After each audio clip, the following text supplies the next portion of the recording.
Tingin ko, baka masiraan na ng bait, tama si Ting Lacson. Baka masiraan na ng bait mga kababayan itong magkapatid na Gayetano. Ito kasi si Director Matibag, biglang binanggit yung kaldero. Nagulantang yung magkapatid, mga kababayan, matindi yung naging reaksyon. Ngayon, sasabayan niya daw yung investigasyon sa kaldero. Mag-iimbestiga din siya sa flood control iskandal. Hindi man siya yung chairman.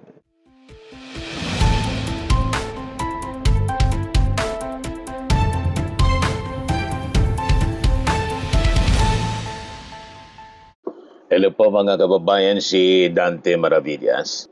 Binanata ni Senator Erwin Tulfo, mga kababayan, si Alan Peter Cayetano dahil sa kanyang pagla-live selling uli at sinabing itutuloy nila yung investigasyon sa flood control dahil po sa planong pag-imbestiga ni NBI Director Melvin Matibag sa kaldero. Gustong gumanti mga kababayan si Alan Peter Cayetano.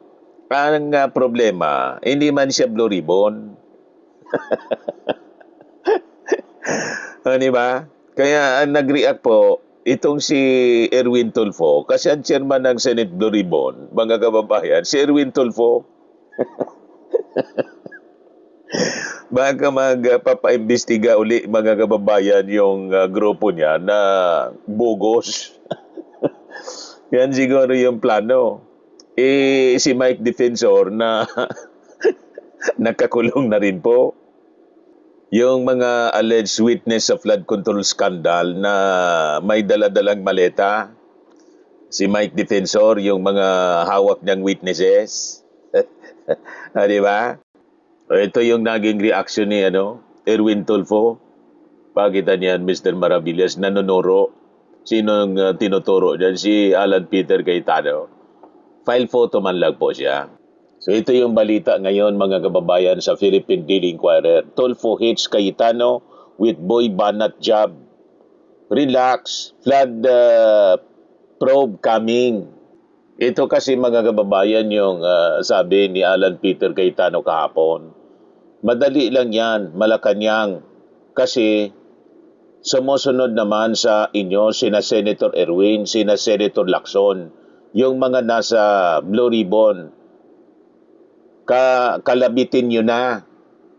Tingin ko, baka masiraan na ng bait, tama si Ting Lacson. Baka masiraan na ng bait mga kababayan itong magkapatid na Gayetano. Ito kasi si Director Matibag, biglang binanggit yung kaldero. Nagulantang yung magkapatid, mga kababayan, matindi yung naging reaksyon. Ngayon, sasabayan niya daw yung investigasyon sa kaldero. Mag-iimbestiga din siya sa flood control iskandal. Hindi man siya yung chairman. Ito yung balita. Sabi dyan, Senate Blue Ribbon Committee Chair Erwin Tulfo branded Senate Minority Leader Alan Peter Cayetano as boy banat and told him to relax after the latter challenged him to continue the panel's investigation into the controversial flood control anomalies. Wala siyang karapatan na utusan yung kapwa niya senador. Senate Minority Leader siya. Ang chairman, mga kababayan, ng Senate Blue Ribbon Committee, si Erwin Tulfo na po.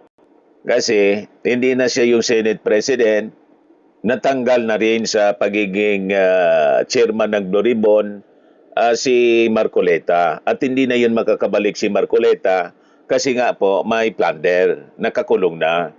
Kaya sabi po ni Erwin Tulfo, we have investigations into flood control that we will conduct So, tell him to just relax and not get too worked up. Really? Boy Banat just says whatever, sabi po ni Tulfo sa interview po ng DCMM. He just has to wait because the Blue Ribbon Committee has yet to be formally convened. The point is, we will get to that. We will not stop investigating the flood control issue. Sabi po ni Erwin Tulfo. Correct. Busy ngayon mga kababayan, yung mga senador sa trabaho nila bilang mga judges, senator judges. Dapat one at a time. Talaga ito po yung intensyon ng minority senators. Ito yung grupo ni Alan Peter Cayetano. Talagang gustong-gusto nila na ma-divide yung atensyon ng publiko para mawala yung focus ng mga tao sa pagsubaybay mga kababayan dito sa impeachment trial ni Sara Duterte. Kaya sige po ang siging gawa ng ingay mga kababayan ni Alan Peter Cayetano. Hindi man siya minensyon ni Director Matibag, masyado siyang apektado. Wala mang pangalan po na minimension. At sabi nga natin, at sabi din ng Palasyo Malacanang, kung wala man siyang ginawang mali noon, di ba? Bilang committee, Olympic Committee chairman. So bakit siya nagre-react? Di ba? Dapat hindi siya nagre-react at dapat i-welcome niya yung investigasyon ng National Bureau of Investigation. The fact na nagagalit siya, pati si Pia Cayetano, nalata tuloy ng mga mamamayang Pilipino na may baho na pilit na pinagtatakpan. May baho na unti-unti nang sumisingaw. Di ba? Yun ang ibig sabihin nito mga kababayan na pagre-react ng magkapatid na Cayetano. Kasi tingnan naman ninyo po yung kaldero, wala na din nga ang pakinabang, 55 million na kaldero. At sabi yung 10 billion na budget, mga kababayan sa Olympic, sa SEA Games pala, maraming unliquidated, ay talagang may problema, mga kababayan, pag ganon. Pero under investigation po, kasi trabaho nga po ito ng National Bureau of Investigation. Di ba? Yan kasi, reklamo kayo ng reklamo ng selective justice. Ngayon na ina-apply ang hustisya sa lahat, kasi kayo yung natutumbok dito, nagre-react kayo ng ganyan. Ano ba talaga ang gusto ninyo? Di ba? Damn if you do, damn if you don't. So, Tulfo was asked for his reaction after Cayetano in a Facebook Live kahapon alleged that Tulfo, Senator Ping Lacson, and other senators involved in the Blue Ribbon Committee's flood control investigation were close with in following orders from Malacanang. Wala man pong ganon. Wala mang senador na pwedeng utusan ng Malacanang. Di ba? Sabihin pang kasama sila, mga kababayan sa Alyansa ng Bagong Pilipinas, lalo na si Ping Lacson, independent siya na mag-isip. Ganon din itong si Erwin Tulfo. Tama, kaalyado ng ating Pangulong Bongbong Marcos. Pero tingnan ninyo, yung ating Pangulong Bongbong Marcos ay kahit mga kaalyado, basta't may kailangang imbestigahan, pinapaimbestigahan niya. Ang problema kasi, ang mga sangkot dito sa mga alleged corruption in government, karamihan po, kagrupo ninyo. Kaya marami nang nakulong at sinasabi ninyo, iniisa-isa kayo. Dapat nga, sabay-sabay . Diba? Ang gusto natin, makulong yung mga big fish. Ngayon na marami na big fish, bakit kayo umaaray? Bakit kayo nagrereklamo na marami nang nakukulong na big fish. Di ba yan ang gusto ninyo? Nang wala pang nakukulong na big fish, lagi kayong lagi ninyong binabanatan yung Marcos administration. Ngayon na sunod-sunod na big fish ang pumapasok sa kulungan, binabanatan din ninyo yung Marcos administration. Ano ba talaga? Di ba? Di ba gusto ninyong labanan yung korupsyon? Ang problema niya, Mr. Maravillas, yung karamihan sa involved sa korupsyon, alams na. Yan lang po, mga kababayan. Kaya sabi ni Erwin Tulfo, Senator Alan is complicating things. We have made it clear several times that the Blue Ribbon Committee will begin its work after the State of the Nation address. And we will set a schedule, okay? We will investigate it, sabi po ni Tulfo. Tulfo likewise rejected the narrative that the Senate had abandoned the flood control issue because of its focus on Vice President Sara Duterte's impeachment trial, pointing out that the proceedings would take precedence and use the Senate session hall. Tulfo then questioned whether Cayetano wanted to delay the impeachment proceedings. Malamang gumagawa siya ng dahilan, mga kababayan, para ma-delay yung impeachment proceedings. Kaya nag-iingay kung ano-ano na lang. Una yung the Senate is under attack. Tapos yung pagkapituko niya, mga kababayan, sa pagiging Senate President. And this time, nanggugulo na naman po si Alan Peter Cayetano. O diba?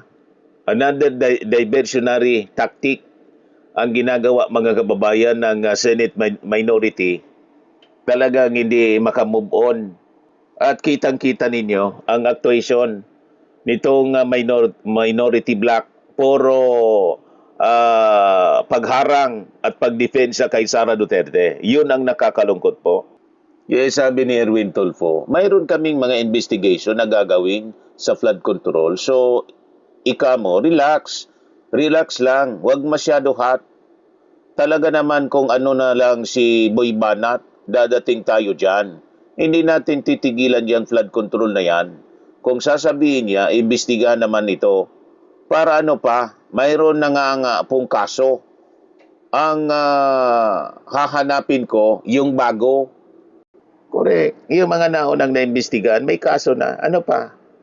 Para lang may pag-usapan sa Senate Blue Ribbon at ma-divert yung atensyon ng tao. Di ba?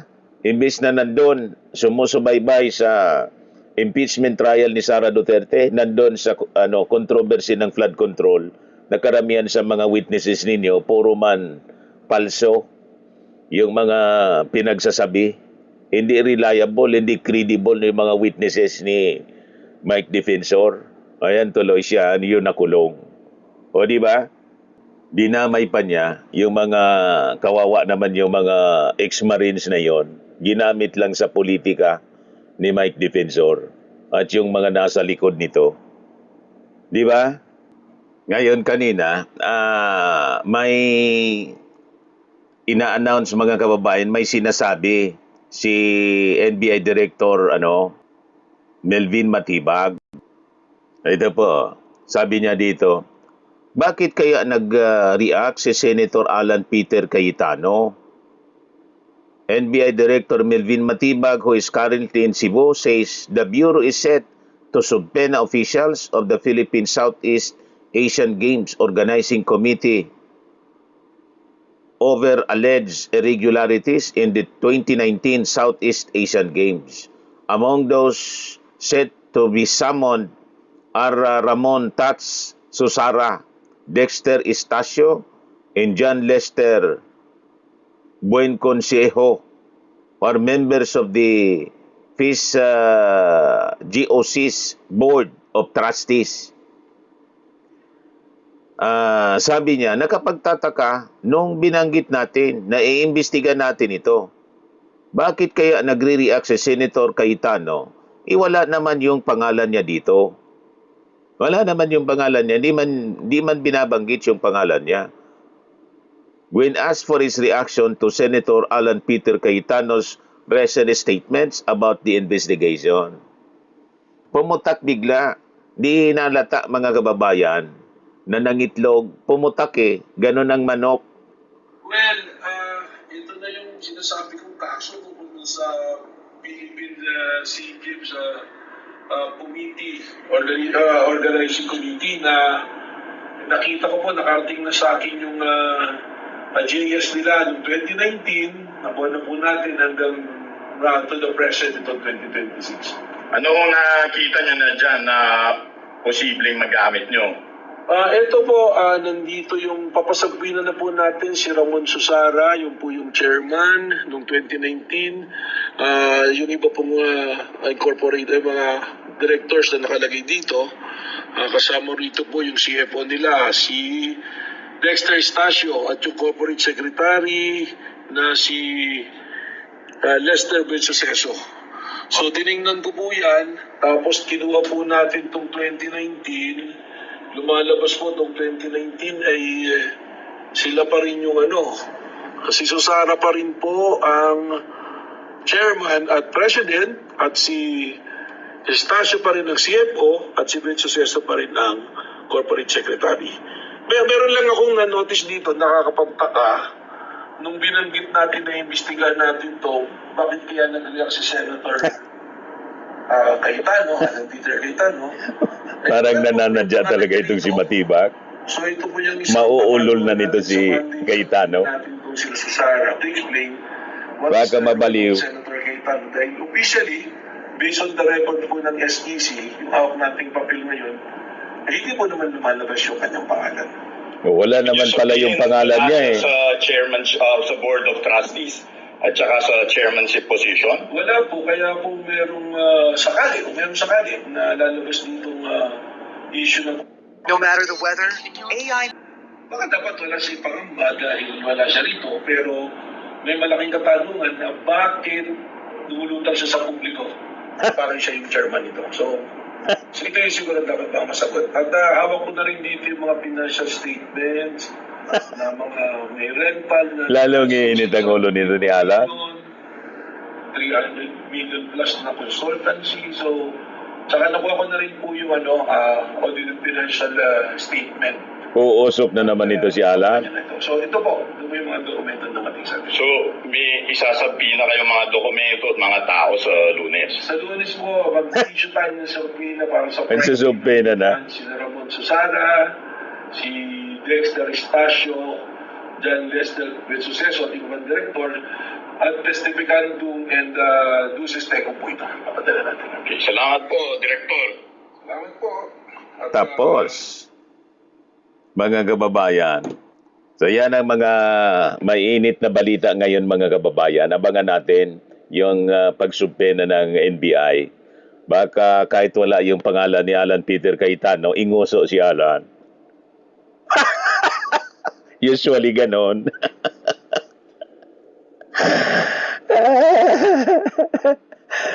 O, di ba?